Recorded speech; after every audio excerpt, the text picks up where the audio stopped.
Sống trong đời sống cần có một tấm lòng. Để làm gì? Để làm gì chị biết không? Làm gì biết không? Để vui. Để cho cuốn đi. Đó, mình không cần để làm gì cả. Mình chỉ cần có tấm lòng thôi. Cho gió nó cuốn đi. Nhưng mà mình có một tấm lòng ở lại. Sống trong đời sống cần có một tấm lòng. Để làm gì? Em biết không? Ấy, em đâu có được. Chị biết không? Để gió cuốn đi. Để gió cuốn đi. Đó, thấy không? Bây giờ ai còn trong cuộc đời hay là không còn ai nữa, mình cũng vẫn sống với tấm lòng thôi. Nó vui. Hãy yêu ngày tới dù đã mệt kiếp người. Mình mệt lắm rồi, thấy không? Nhưng mà mình vẫn phải sống. Còn cuộc đời ta cứ vui, thấy không? Ai cũng vui thì kệ. Mình vui được rồi, phải không? Bởi vì mình vui nè. Dạ đúng rồi. Tôi cho là cái tình không phải là tương thân, tương ái, mà là cái tình của đồng nghiệp, của những người nghệ sĩ hiện giờ đang còn sống bằng nghề được, để còn nghĩ tới những nghệ sĩ già yếu neo đơn.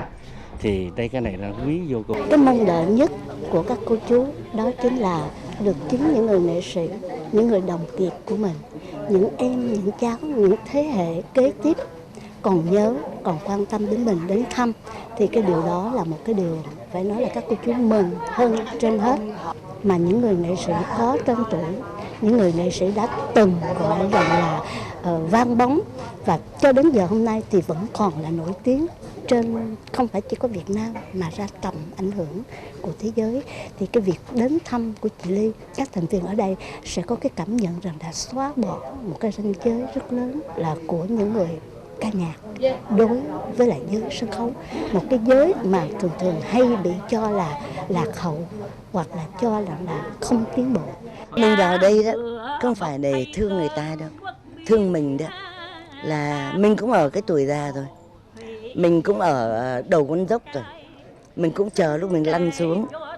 Thì không biết là những cái khoảng cuối đời của mình có một cái nơi như thế này không? Những em nhỏ, những em trẻ, họ nghĩ đến mình, họ đến họ thăm mình không?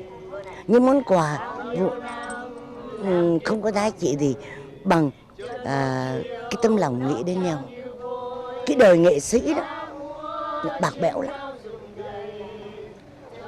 Vinh quang đó, hào quang đó, tắt cũng mau.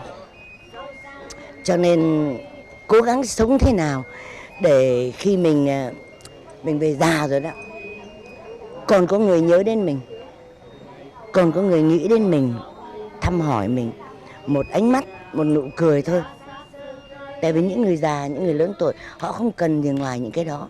Họ cũng chẳng cần ăn ngon mặc đẹp, họ chỉ cần cái sự ấm áp cho cái trái tim của họ.